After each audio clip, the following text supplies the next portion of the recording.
যদি 2-3টা দল নিয়ে বৈঠক করে তাহলে অন্য দলকে তারা অবজ্ঞা করছে, এটা তার নিরপেক্ষতা হারিয়ে ফেলছে, এটা বৈষম্য আমরা দেখছি, এটা ঠিক না। হয়তো বা সে রাজনৈতিক দলের সাথে করবে, মিটিং করবে, সবাইকে নিয়ে করবে, করবে না তো সে নিজের লোকজনকে নিয়ে করবে, এটা খুব সুন্দর। কিন্তু সে দেখছি যে এইটা সে নিরপেক্ষতা হারিয়ে ফেলছে।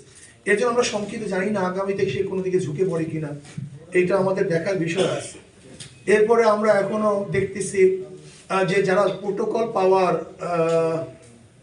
এখন পর্যন্ত সেই পর্যায়ে যায় নেই, অর্থাৎ সরকারি প্রোটোকল পাওয়ার জন্য সরকারের একটা আইন কানুন আছে, কিন্তু সেই আইন কানুনের মধ্যে না পৌঁছা পর্যন্ত দেখা যায় আমরা সরকারি প্রোটোকলগুলি সেই অনুযায়ী দিচ্ছি।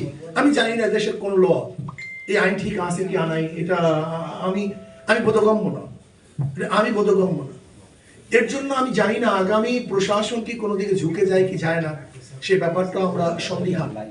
এর জন্য আমি বর্তমান অন্তর্বর্তী সরকারকে বলবো, প্রশাসনকে বলবো যে দেখেন মানুষ চাতক পাখির ন্যায় আগামী নির্বাচনের দিকে তাকিয়ে আছে, মানুষ ভোট দিতে চায়। কাজে আমি অনুরোধ করব যে আপনি কালিমা লেপন করবেন না। আপনি দেখেছেন বর্তমান, আমি সিইসি কে বলবো, আপনি দেখেছেন বিগত দিনের যারা সিইসি ছিল তাদের পরিণতি কি হয়েছে, এগুলি আপনারা সবাই প্রত্যক্ষভাবে লক্ষ্য করেছেন। অপদস্থ, অপমান হয়েছে। আমি চাই না ভবিষ্যতে কোনো সিইসি এইভাবে মবের আওতাধীন চলে আসুক, তাদের ব্যাপারে মব সৃষ্টি করা হোক, কিনা আমরা চাই না।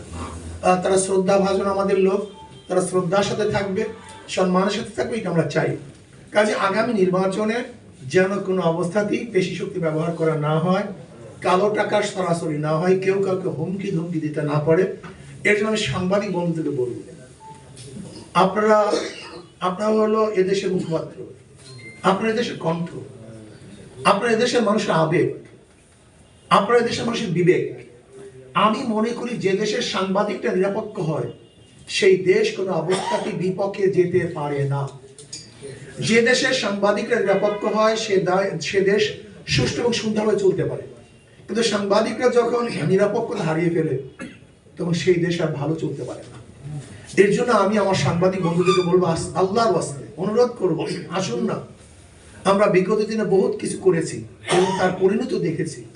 শুধু একটা বারের জন্য আগামী নির্বাচনে এবং এই দেশের কল্যাণের জন্য আমরা সবাই নিরপেক্ষ, যে দোষী, যে কালো তাকে কালো বলি, যে দোষী তাকে দোষী বলি, যে সাদা তাকে সাদা বলি, সাদাকে কালো না বলি, কালোকে সাদা না বলি। আর একটা কথা বলবো, আগামী নির্বাচনে যেরকম দুদুকে চেয়ারম্যান সাহেব যে কথা বলেছেন, তিনি বলেছেন আপনারা দুর্নীতিবাজদেরকে নির্বাচিত করবেন আর দুর্নীতিমুক্ত দেশ চাবেন, এটা সম্ভব না। আমি মনে করি দুদুকের চেয়ারম্যান সাহেবের কথাটা আপনাদের সবার কলমে আসা উচিত, আপনাদের সবার বক্তব্যে এই কথাটা আসা উচিত। যদি আপনারা এই কথাটাকে বেশি বেশি শেয়ার করেন, প্রত্যেকেরই একই বক্তব্য হয় যে আমরা দুর্নীতিবাজদেরকে কোনো অবস্থায় নির্বাচিত করব না, দুর্নীতিবাজদেরকে নির্বাচিত করে দুর্নীতিমুক্ত দেশ গড়া যায় না। যদি আপনারা আপনাদের কলমে, আপনাদের বক্তব্যে এই কথাকে ফুটিয়ে তুলতে পারেন, তাহলে আমি মনে করি জনগণ সচেতন হবে, আমরা দেশটাকে বাঁচাই। আর দেশটাকে ধ্বংস করতে চাই না। দেশ কিন্তু ধ্বংসের দ্বার প্রান্তে চলে গেছে, কেউ কাউকে মানছে না। আজকে প্রশাসনের অবস্থা দেখেছেন, প্রশাসন কি কেউ মানছে না। আমাদের জনগণের মধ্যে অনৈক্যতা চলে আসছে। এই দেশটাকে ঐক্যবদ্ধভাবে রক্ষা করতে হবে। যদি আপনারা ঐক্যবদ্ধভাবে রক্ষা না করেন তাহলে দেশের ভবিষ্যৎ, এই ভূখণ্ড নিয়ে কিন্তু আমাদের সংখ্যা আছে, আমাদের খুব ভয় ঘুরছে, না জানি কি হয়ে যায়। এর জন্য আসুন আমরা সম্মিলিতভাবে আগামী নির্বাচনকে কেন্দ্র করে ইনশাআল্লাহ যারা চাঁদাবাজ, দুর্নীতিবাজ তাদেরকে আমরা ভোট দেব না। যেটা বড় বড় শুধু দুর্নীতি না, আপনারা গভর্নর সাহেব কথা বলছে, গভর্নর সাহেব একই কথা বলছে, দুর্নীতিবাজদেরকে ভোট দেওয়া যাবে না। গতকালকে তো আমাদের প্রধান উপদেষ্টাও একই বক্তব্য দিয়েছেন, একই বক্তব্য দিয়েছেন। কাজে এই বক্তব্যটা যদি আমাদের সবাই হয়, সব জনগণের হয়, সমস্ত সাংবাদিকদের হয়, তাহলে আমি কি মনে করি, বিশ্বাস করি অবশ্যই বাংলাদেশের জনগণ দুর্নীতিবাজদেরকে, চাঁদাবাজদেরকে প্রত্যাখ্যান করবে। আসুন আমরা সম্মিলিতভাবে দেশটাকে গড়ার চেষ্টা করি, এটি হলো আমার মূল বক্তব্য। এবং অনেকদিন পর্যন্ত আপনাদের সাথে দেখা সাক্ষাৎ হয় নাই, এর জন্য দেখা সাক্ষাৎ আমরা আসছি। ইনশাআল্লাহ ভবিষ্যতে ইনশাআল্লাহ আমরা নমিনেশন পেপার সাবমিট করার পরে আবার আপনাদের সাথে বলবো ইনশাআল্লাহ। এটা আমি বললামই যে আমরা দেখতেছি বর্তমান যে পরিস্থিতি দিয়ে আমাদের ভোটার এবং যারা আমরা ক্যান্ডিডেট কেউ আসলে পরিপূর্ণ নিরাপত্তার মধ্যে নাই, সে কথা আমি আগেই বলেছি। এর জন্য আমি অবশ্যই বলবো আইন শৃঙ্খলা বাহিনী তারা শক্তিশালী হতে হবে, অবৈধ অস্ত্রকে উদ্ধার করতে হবে এবং যারা হুমকি দেবে তাদেরকে অবশ্যই অ্যারেস্ট করতে হবে। এটা আমরা চাই।